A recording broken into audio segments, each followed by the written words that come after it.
All right, hello everyone. Welcome to the second speaker check-in. Thanks for coming today. I expect we'll have a few more people sort of straggle in over the next couple of minutes. So in the chat window, which may or may not be turned on for you by default, you'll see some sort of text and questions scroll past there, but then also over in pound DrupalCon on Freenode in IRC, that would be the place to ask questions. Everyone should be muted by default, just because folks often have background noise, whether it's lawnmowers or dogs barking or cafeteria or whatever it happens to be, there is often some background noise. So I have tried to mute everyone as they come in. We shouldn't take too long in this session today, unless we get some really great questions, in which case I expect we will go over by a little bit, but I'll try and keep it fairly short. For those of you who've been to speaker check-ins before, if you've spoken at Prague, you'll know that this presentation is the speaker deck presentation. Feel free to drop off if you found the information useful last time, but you don't need a recap of it this time. Absolutely no problem there. All right, so let's get started. And here we go. So today what I'm going to take you through are essentially putting together your slides and how to have your slides support your story. We'll talk a little bit about different kinds of session formats. One of the questions that Kathy had asked me was how to facilitate a group discussion. There's not a slide for this specifically in the deck, but I do have different formats. So when we get about 3/4 of the way through the deck and we start talking about session formats, Kathy, if you're on, just give me a little hand wave if I don't cover facilitating group discussions, because I can definitely talk about that as well. And then we've also got some information around due dates, but we're not really doing due dates for DrupalCon Prague. Your track chair should be getting in touch with you, or you can reach out to your track chair to just go over how your presentation is shaping up and what the content is looking like, what you're scared about, what you're really excited about. But we don't have any specific due dates, unlike for previous DrupalCon, specifically for, I think we had them in Denver and Portland.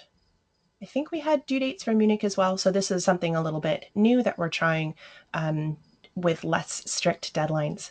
And we'll see how the session quality fares in Prague and whether or not this was a good idea. All right, so that's what we'll be covering. If I can get my arrows back, there we go. So before you begin putting together your actual deck, you need to take a look at the story you're going to be presenting and the proposal that was accepted for DrupalCon. And you need to be able to answer the big question. If I can find my pointer to be able to draw on top of the slides, which is sometimes dangerous for me to be able to find. And okay, I've got a laser at least. So your story is important, but you need to be able to answer the question, so what?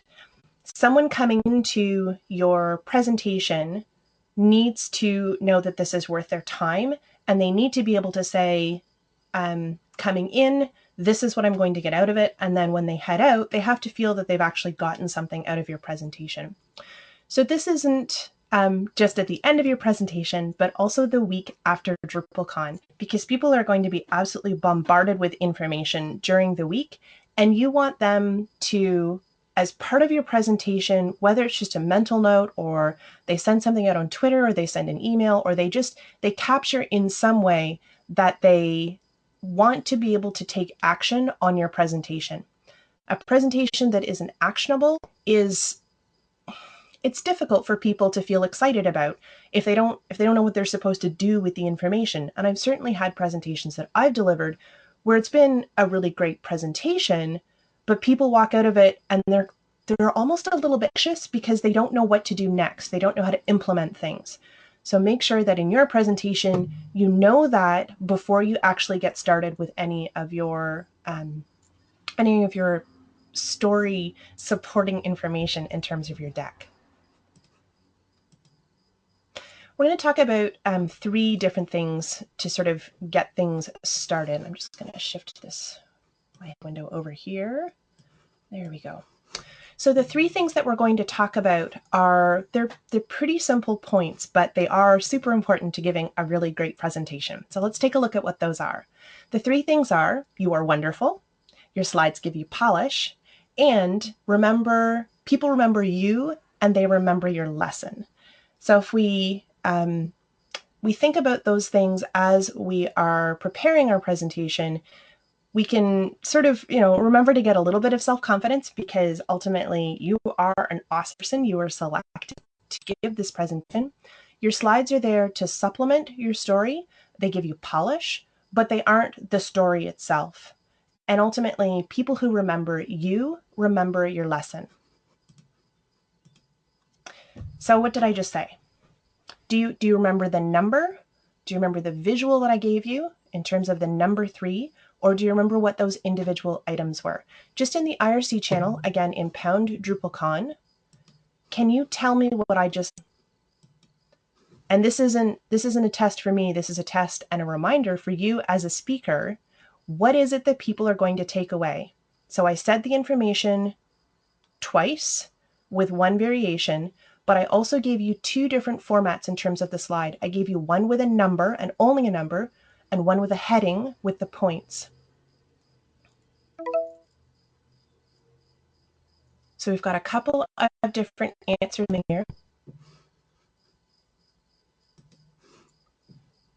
Okay, so folks are remembering the number 3 more than they're remembering those actual actions. And I'm being pinged somewhere. I think it's just in the meeting chat.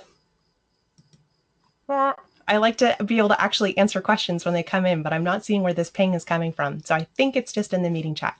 So again, people remembered the number 3, but they didn't necessarily remember what those items were.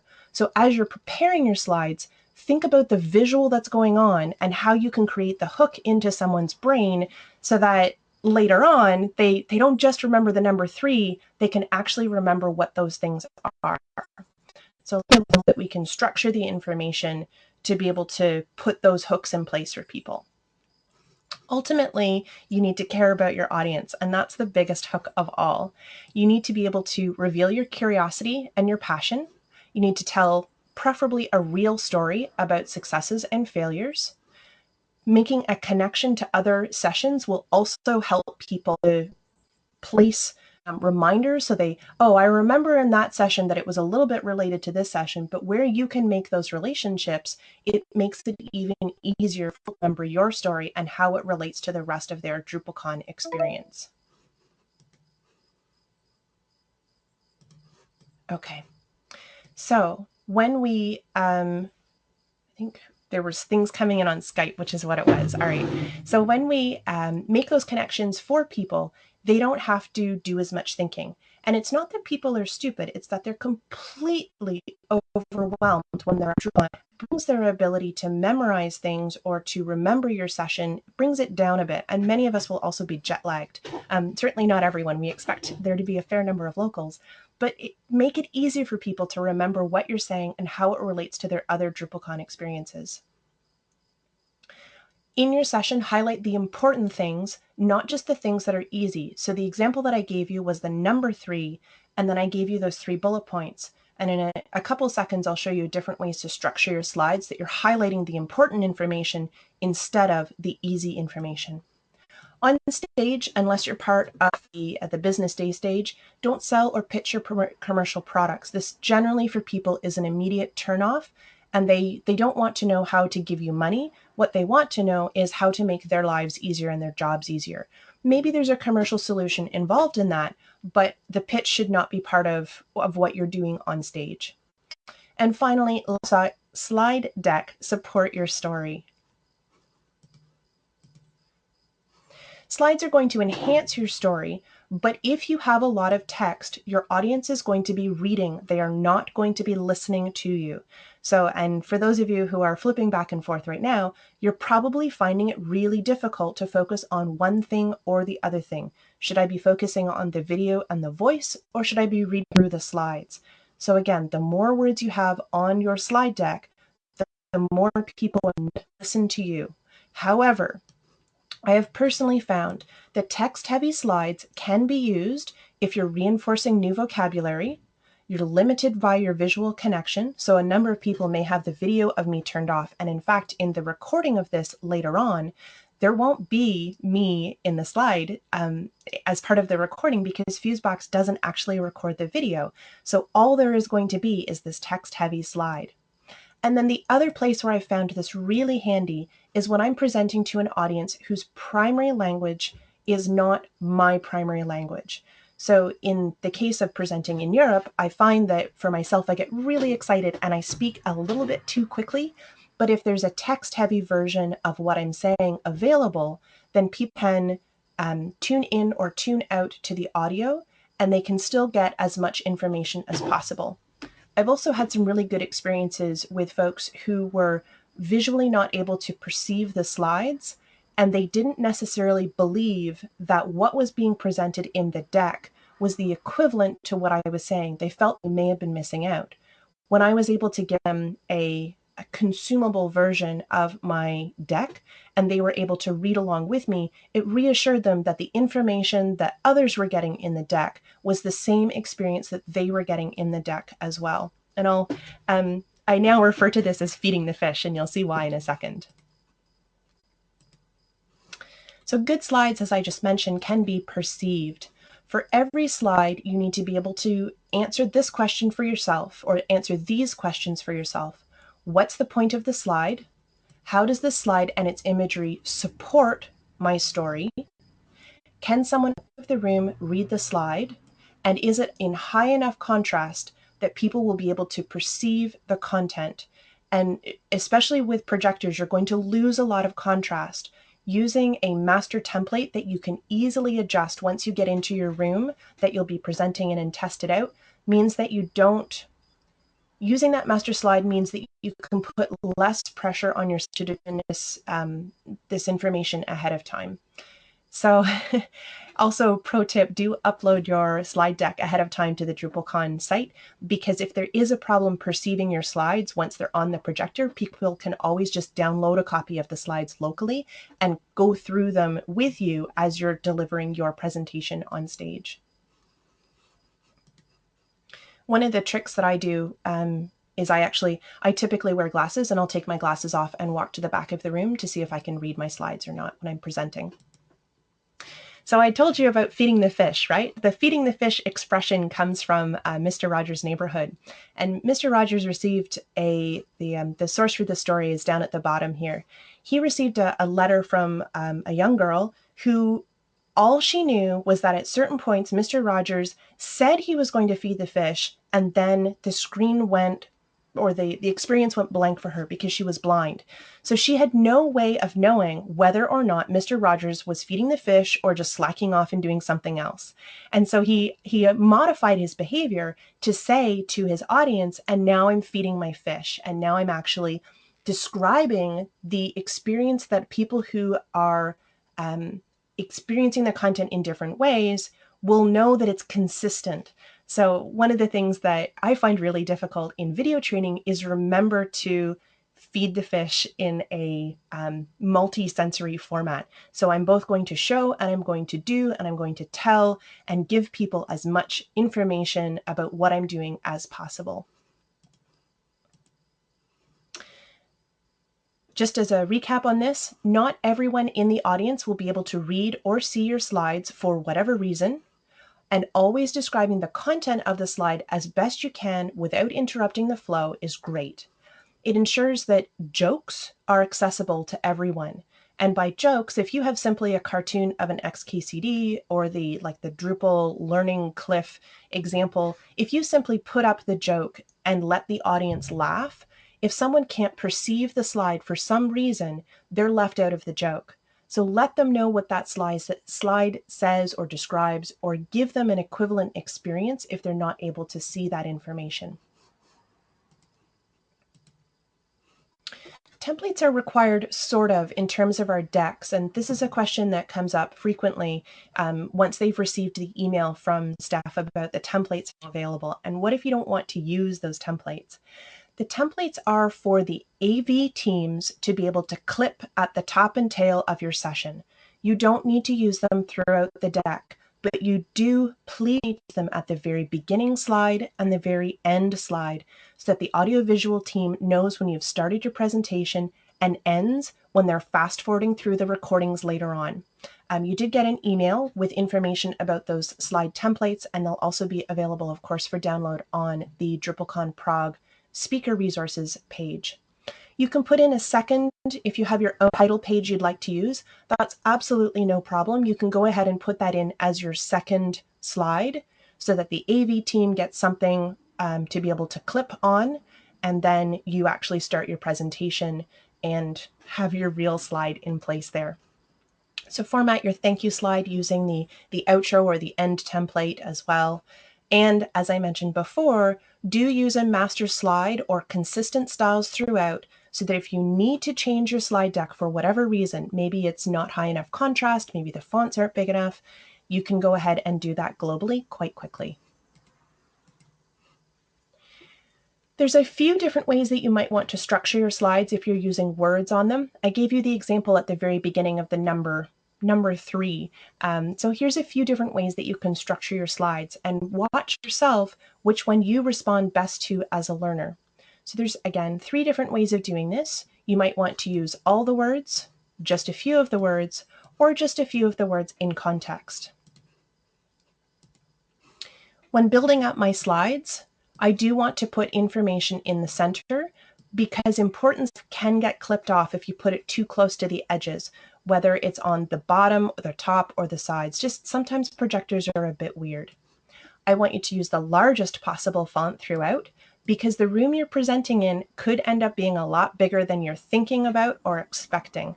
And as a result, those small fonts that you thought were awesome on the desktop just may not cut it when you actually get on stage.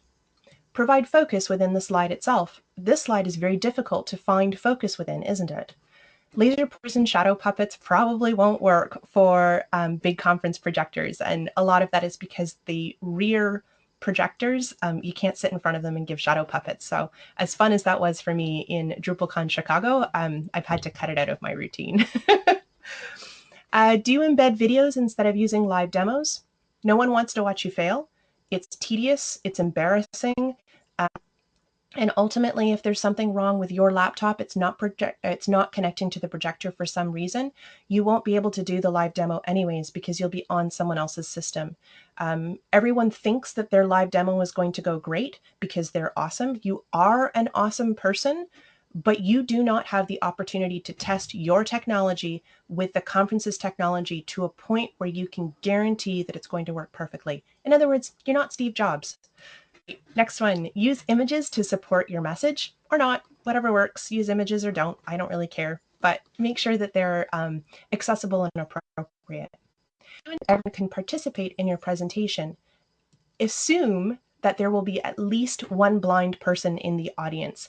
Assume that there will be at least one person who's using an interpreter for hearing reasons, and it's a conversation that you can have ahead of time with the interpreter about how you want to work with them in terms of Q&A and all the rest of it. But we've got, we are an awesome community, and we have people who aren't enabled the way that we are perhaps enabled. So be aware of that before you start your presentation. Same information, but I've changed the formatting. I've put my information in the center and I've isolated it. I've used the largest possible font. I've provided focus within the slide by eliminating everything else on the slide. Or I can also provide context. So put the information in the center, use the largest possible font, and provide focus within the slide. So there's 3 different ways of showing the exact same information. And one gives me everything once, and everything without context, or everything with context. Which one resonated best with you in IRC or in the meeting chat? If you want to go ahead and from those, again, we had 3 different styles. Which of the 3 styles resonated best for you? And again, IRC is pound DrupalCon.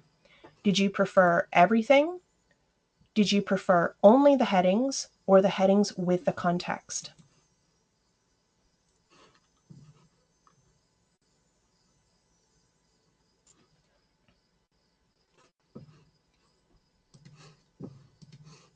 Headings with context seems to be quite popular. Yep.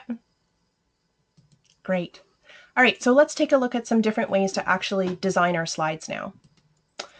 Images can enhance the story, and I think that there are great ways to use images, but it can take an awful lot of time to pull those images together and get an awesome set of images. Now, you've still got some time. If you're thinking about this today, which you are because you're watching this recording, you've definitely still got time, but they are time consuming. So be aware of what you're getting into. Let's take a look at some decks now that are images plus text and in a range of different languages. These are all pulled from speakerdeck.com, which I think is a great resource. This one, I love the layout of it. I love the colors. It's nice high contrast for me. I'm not red green colorblind, so I couldn't tell you if the pink works well on the black, but I think you'd be safe. One, if you might recognize one of Jeff Eaton's slides. So he's got a big heading on there and he's got a couple of images. He has a contrast essentially between that iPhone and the mobile phone, which is elastic to the camera with the heading underneath of that's a theming issue.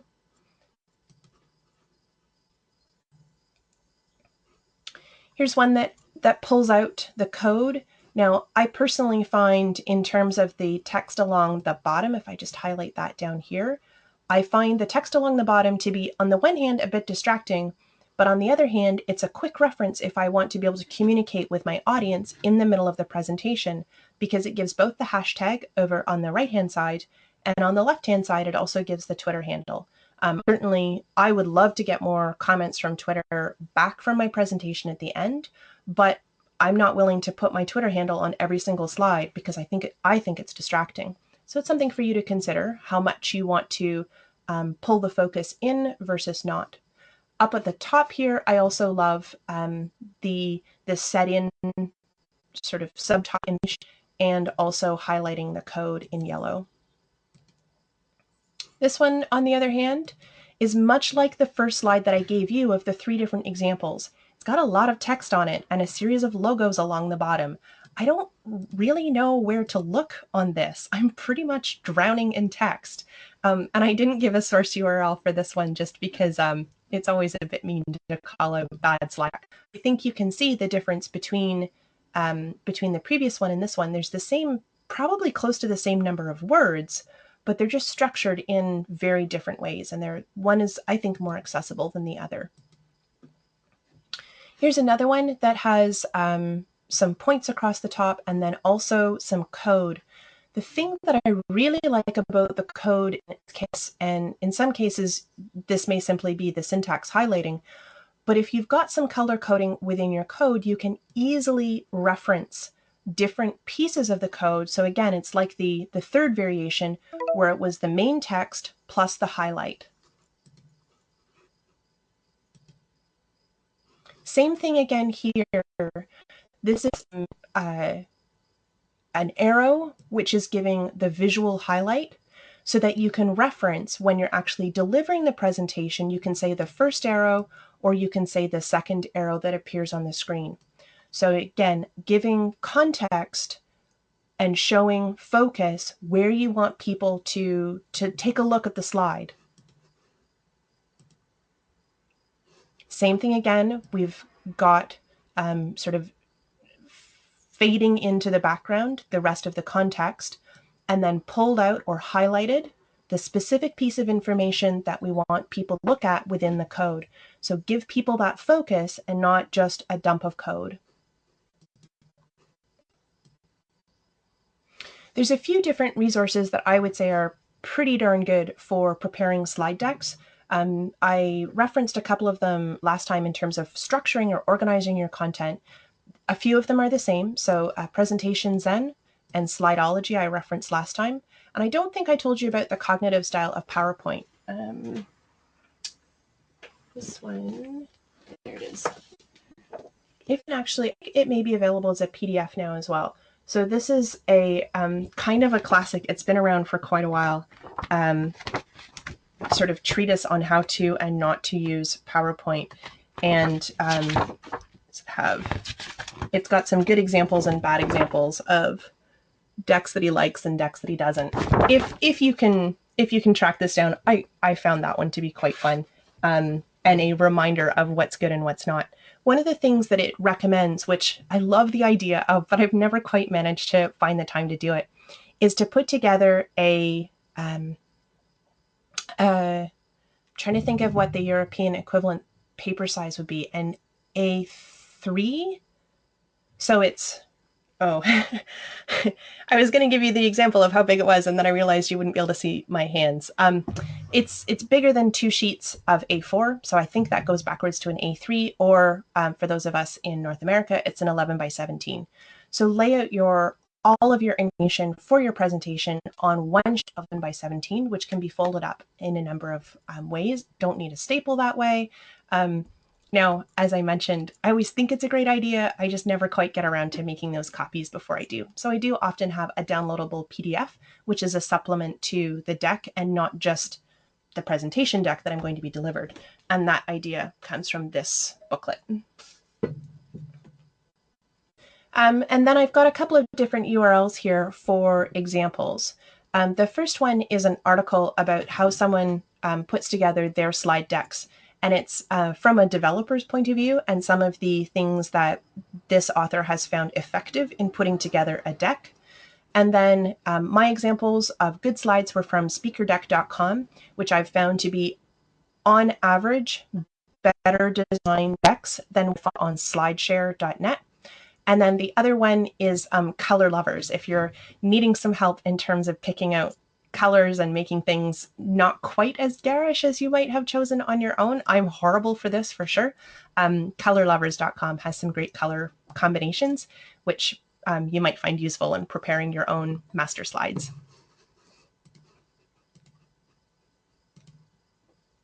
We're going to talk about next a few different formats, and I don't think that I'm here who's got panel discussions prepared. This is one of my favorite conferences, and I blurred out the logo at the top there, but this was literally a panel discussion. It was a founders panel, and I don't know if you can see, that's Kieran right there, who's about to start trolling and making trouble. And Kieran's awesome. We love Kieran, right? But panel discussion is really painful. It's painful for the people who are on it, and it's painful for the audience members. There's good ways to do it and bad ways to do it, but I think we have more or less limited the number of panel discussions that we accept to DrupalCon. So if you happen to be one of the lucky ones who has a panel discussion, feel free to ping me for suggestions on how to get that right. The next one is a fireside chat, and we saw in Munich, this was the format that Dries used for his presentation. Fireside chats are phenomenal as a way to bring together experts without it being a panel discussion per se, or to have someone who's got the expertise in terms of the content, but isn't necessarily confident in their delivery of the information. Putting together a fireside chat where you've got two people having a conversation, and again, they've made it sort of fun in terms of the actual chairs here, which you don't need to do for yours. But if you're feeling really anxious or nervous about your presentation and you're planning on being on stage on your own, this may be something that you want to find someone who's already going to be at DrupalCon and figure out how to work up the equivalent of a fireside chat so that you can still deliver your content, but without the anxiety of being on stage alone or having to prepare a deck that you're just not feeling comfortable about. So I really, really like this format of fireside chat for folks who, for whatever reason, whether they don't have time to prepare or they're actually finding themselves really, really anxious and really nervous about presenting, it kind of neutralizes it and makes it a bit more fun. The live demo, as I have perhaps mentioned 8 or 12 times before, I am not a fan of the live demo. You do not have access to the technology ahead of time in terms of what those projectors are going to be. You just don't have enough control over the environment to be able to succeed like Steve Jobs has succeeded in the past. And perhaps you'll remember, for those of you who are Steve Jobs fans, even Steve Jobs has had experiences where the live demo has failed miserably. No one wants to watch you fail. Everyone wants to watch you succeed. So set up the conditions for you to have the best possible successes instead of trying to be risky and prove that you're more macho than someone else. Like, it's not worth it. All right. And I did promise Kathy that I would talk a little bit about how to structure more conversation into your presentations. I noticed that I'm running short on time though. How many other people are in the core conversation track and would like information on this? I think what I'll do is I'll tack it on at the very end as a discussion instead of doing it right now if it's only Kathy. So we've got it recorded. Anyone else? Okay, I'll tack it on to the end. So we cover the information, but it's not right here.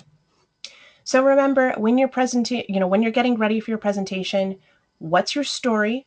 You want people to walk out and say to themselves, so what?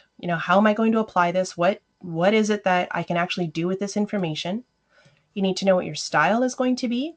And we talked about a few different ways of structuring your presentation, both in terms of the visual of the slides and also the experience on stage, whether it's pre-recorded screencasts as your sort of live demo bit, fireside chat, panels of discussions, hopefully not a lot of that.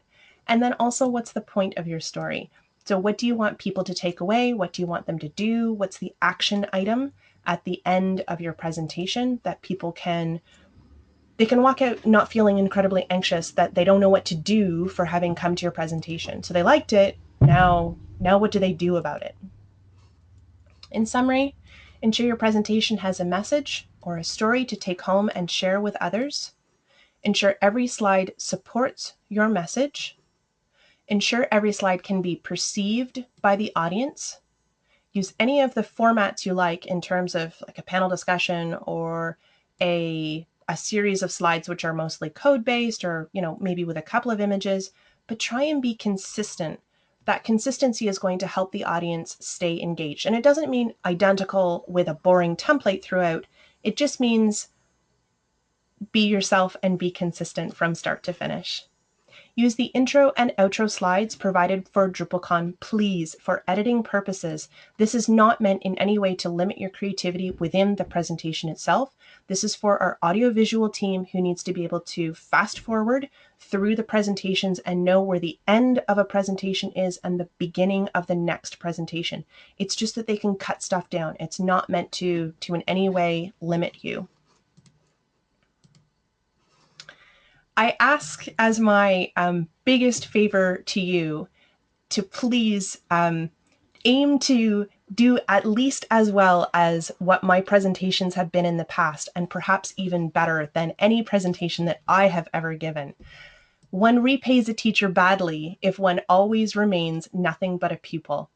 I encourage you to go and have fun in your presentations, make it fun for the audience, make it engaging, make it the best possible experience that you can make it, and make it yours. It doesn't need to be a mimic of what I have done in the past. It doesn't need to be exactly what you've seen today. It should be yours. And I would be delighted to help you. If you're not really sure what your voice is yet, I would be delighted to help you figure out how to do even better than me in your presentation, because I think that's the ultimate compliment to me. Finally, just these slide deck resources again. I quite like Presentation Zen, Slideology, The Cognitive Style of PowerPoint by Edward Tufte. There's a couple of URLs as well. The slides that I had today were all from speakerdeck.com. Color combinations, if you're not really sure how to make something visually not horrible, check out colorlovers.com. And then also there's a quick little blog post on putting together slide decks for developers by someone who was presenting on GitHub. I think that Pat has also posted a couple of resources into Pound Drupal as well. So we'll try and get those posted on the DrupalCon Prague speaker resources page. That's the end of the presentation that I had put together. I'm going to now spend a couple of times a couple of minutes talking about how to engage people a little bit more in your presentations. If you're not needing to do this for your presentation, this is the end of the webinar for you. If you've got questions, by all means, go ahead and ask them in IRC. Steph is there to answer your questions as well. And I'm going to go ahead and talk a little bit more about engaging people in presentations. And I will do that by also unmuting folks. There we go. So I'm going to bring up Kathy. I am unmuted. There we go. You are unmuted. There we go. So do you have a way of getting rid of the speakers? Do you have a headset that you can put on? I have a headset. Just because I'm hearing myself as an... Okay, weird. So I'm hearing myself as an echo, which must be a Fuse thing.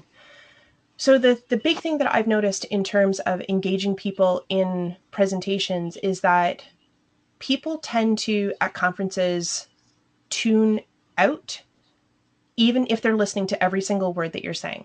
So it's sort of this weird combination of they're focusing so hard that they don't realize that they've just been asked to engage. So one of the things that I've done a couple of times, and I think, Kathy, you were at my Twin Cities presentation on Git and workflow.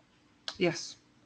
So one of the things that I do in that presentation, which I have found works really, really well, is I put a question up on the screen, and then I give people the opportunity to work at their own desk without a communication component to it, but I have them write down the answers. And I found this works really well to help get people out of listening mode and into thinking and communication mode, but without the conversation being dominated by a couple of different people. So now what ends up happening is it's always the same people who want to answer the questions and share what they have to say, but it gives people who are perhaps a little bit more introverted a fairer shot at writing down some ideas and then being able to deliver those ideas instead of having to think faster than someone who maybe has thought more about the ideas and maybe they think that they should be presenting it. Not that they're meaning to troll, but I find that quiet time gives a wider range of answers during the talk back and forth part than if I were to simply jump into, and now let's talk about it. And if I don't give people that space to have the quiet time, I find that often people just look at me with blank stares. So there's going to be a period where nothing happens anyways. So if the instruction is on a piece of paper or type it up as notes in your laptop or whatever you want, or just think about it or doodle it out or whatever it happens to be, and then I give them, whether it's depending on the task, like a minute, 2 minutes, 5 minutes, think about this topic, answer this question, and then we'll share the information. I found that works really well for me. Yeah, that could work out well. And having them write it down on paper gives them the opportunity to write it down in private. Yes. Without having to make it immediately public. Yeah. And you can also confirm in terms of, so you say, and so the first person answers it, and then you can say how many people wrote down something similar and how many people wrote down the opposite or a variation of that. And you don't have to have the person say what their answer was, but you can, and all they're really doing is referring back to what they wrote down. So they look at it and does the thing that you write agree or disagree? And then you just do like show of hands, how many people agreed and how many people disagreed. And then you can say, of the people who disagreed, who's willing to share how they structured their disagreement? Like, what was it about the agreement? What was it about the disagreement that sticks out for you? You know, maybe it was a technical disagreement. Maybe it was a social disagreement. Maybe depends on what the question is, right? Mm-hmm. Yeah, that'll help. Thanks. Cool. And certainly, you could have, depending on how you wanted to structure it, you could have those questions that you're going to be asking people available as your sort of, while people are coming into the room getting ready slide, a URL that says, I'm going to be asking you these questions. If you want to jump ahead and start thinking about what your answers are, here's the URL. Go and take a look at this blog post or this something or other. Yeah. And still give them a bit of time when you actually get there. But again, just giving people more time to think about what they're going to say, I've found is really important in a conference situation or in a group situation where folks, they don't want to make a fool of themselves. Fair enough, right? Maybe it's strictly a language issue. Like they have to think about how they're going to say the thing. Um, I've had some pretty hilarious presentations that I've given in my second language, which is French, and I'm very, very rusty at. So I know what the answer is in my head. I have to think about the words to make that answer happen. Yeah. And I've had it at least once where someone in the audience said to me, like, it's charming that you're trying, but can you just switch to your natural language? Because we haven't got a clue what you're talking about. So again, giving people more time to think about how to phrase things is generally a good idea. Do other people have tips or tricks, again, just in IRC, or I can also unmute you in the webinar, on how they deal with facilitating group discussions, especially when they're for conference presentations?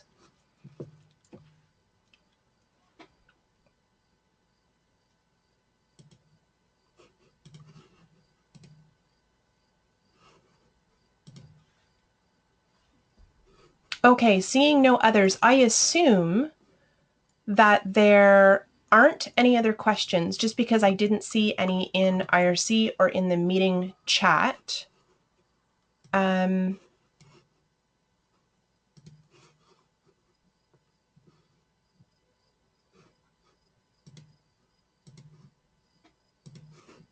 Are there any other questions that folks have?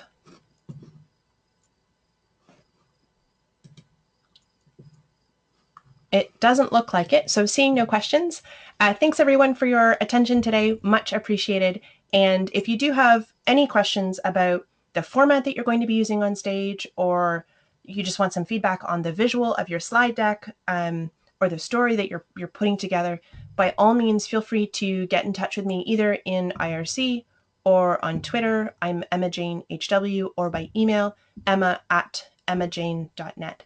And yeah, once again, thanks very much. And I'm looking forward to seeing what you put together for Prague. I'm pretty darn excited about it. Oh, and the other thing that I highly recommend, I've got my little phrase book, and I also have my travel guide. So if you haven't ordered your phrase book and travel guide yet, be sure to put something together for yourself if you're not a Czech speaker. All right, everyone. Thanks very much. Bye-bye.